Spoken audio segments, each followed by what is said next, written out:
श्री कृष्ण की 30 मिनट की प्रेरणादायक कथा। कर्म करो, चिंता छोड़ो। कुरुक्षेत्र का मैदान शांत था, लेकिन उस शांति के भीतर तूफान छिपा था। चारों ओर युद्ध की तैयारी थी। शंखनाद, रथों की गड़गड़ाहट, सैनिकों की आंखों में ज्वाला। इसी मैदान में अर्जुन खड़ा था, महान धनुर्धर। पर आज उसका हाथ कांप रहा था।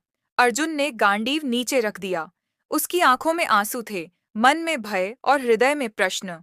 अर्जुन बोला, हे माधव, जिनके लिए यह युद्ध है वही सामने खड़े हैं। गुरु, पितामह, भाई बांधव, इनको मारकर मैं क्या जीतूंगा? राज्य, यश या केवल पश्चाताप? अर्जुन बैठ गया। यही वह क्षण था जब मनुष्य का साहस टूटता है, जब वह जानता सब कुछ है, फिर भी निर्णय नहीं ले पाता। श्री कृष्ण मुस्कुराए। श्री कृष्ण ने अर्जुन की ओर देखा। उनकी मुस्कान में करुणा थी, ज्ञान था और अनंत धैर्य। श्री कृष्ण बोले, पार्थ, यह जो तू अनुभव कर रहा है, यह कायरता नहीं है, यह मोह है। तू सोच रहा है, मैं क्या करूं, पर यह नहीं सोच रहा, मुझे क्या करना चाहिए। पहला जीवन संदेश। डर स्वाभाविक है, रुक जाना गलत है। श्री कृष्ण बोले, जीवन में हर व्यक्ति के सामने कुरुक्षेत्र आता है। कोई नौकरी के रूप में, कोई रिश्तों के रूप में, कोई बीमारी के रूप में और कोई आत्मविश्वास की कमी के रूप में। डर सबको लगता है अर्जुन, लेकिन जो डर के कारण कर्म छोड़ दे, वह पहले ही हार जाता है। आत्मा का ज्ञान। श्री कृष्ण ने कहा, तू शरीर को मारने की बात कर रहा है, पर आत्मा को न कोई मार सकता है, न जला सकता है, न काट सकता है। लोग मरते नहीं हैं, वे केवल वस्त्र बदलते हैं, जैसे मनुष्य पुराने कपड़े उतार कर नए पहनता है। यह सुनकर अर्जुन की आंखें खुलने लगीं।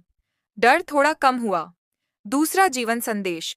तू परिणाम का नहीं, कर्म का अधिकारी है। श्री कृष्ण बोले, कर्म कर, फल की चिंता मत कर। जब तू फल की चिंता करता है, तब तू वर्तमान को खो देता है। जो विद्यार्थी केवल रिजल्ट से डरता है, वह पढ़ नहीं पाता। जो व्यापारी केवल नुकसान सोचता है, वह आगे नहीं बढ़ पाता। और जो इंसान केवल असफलता से डरता है, वह कभी सफल नहीं होता। उदाहरण, किसान की कथा। श्री कृष्ण बोले, एक किसान बीज बोता है। क्या वह रोज मिट्टी खोद कर देखता है कि फसल आई या नहीं? नहीं। वह केवल पानी देता है, धूप से नहीं लड़ता, बारिश से शिकायत नहीं करता। और एक दिन फसल स्वयं उग आती है। तू भी वही कर, कर्म रूपी बीज बो, फल अपने आप आएगा। तीसरा जीवन संदेश। धर्म वही है जो भय से मुक्त करे। अर्जुन ने पूछा, धर्म क्या है केशव? श्री कृष्ण बोले, धर्म वह नहीं जो किताबों में लिखा है, धर्म वह है जो तुझे अंदर से मजबूत बनाए। अगर कोई निर्णय तुझे भीतर से कायर बना दे, वह अधर्म है, और जो निर्णय तुझे सत्य के साथ खड़ा करे, वही धर्म है। स्वयं पर विश्वास। श्री कृष्ण बोले, जिस दिन तू स्वयं को कम आंकना छोड़ देगा, उसी दिन तेरी आधी समस्याएं समाप्त हो जाएंगी। मैं तेरे साथ हूं अर्जुन, पर याद रख, मैं रथ हाँक सकता हूं, तीर तुझे ही चलाना होगा। चौथा जीवन संदेश। ईश्वर मार्ग दिखाता है, चलना तुम्हें होता है। लोग कहते हैं भगवान सब कर देगा। नहीं अर्जुन, भगवान शक्ति देता है, पर प्रयास तुझसे चाहता है। अगर मैं सब कर दूं, तो तेरा विकास कैसे होगा? अर्जुन का परिवर्तन। अब अर्जुन खड़ा हुआ। उसकी आंखों में अब आंसू नहीं थे, बल्कि स्पष्टता थी। उसने गांडीव उठाया, छाती चौड़ी हुई, मन स्थिर था।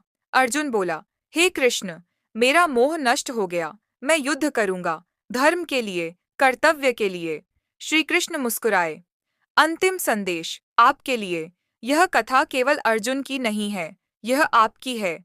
जब भी जीवन में लगे सब कुछ कठिन है, मैं अकेला हूँ, मुझसे नहीं होगा, तो याद रखना, श्री कृष्ण आज भी कहते हैं, कर्म करो, डर छोड़ो, मैं तुम्हारे साथ हूँ।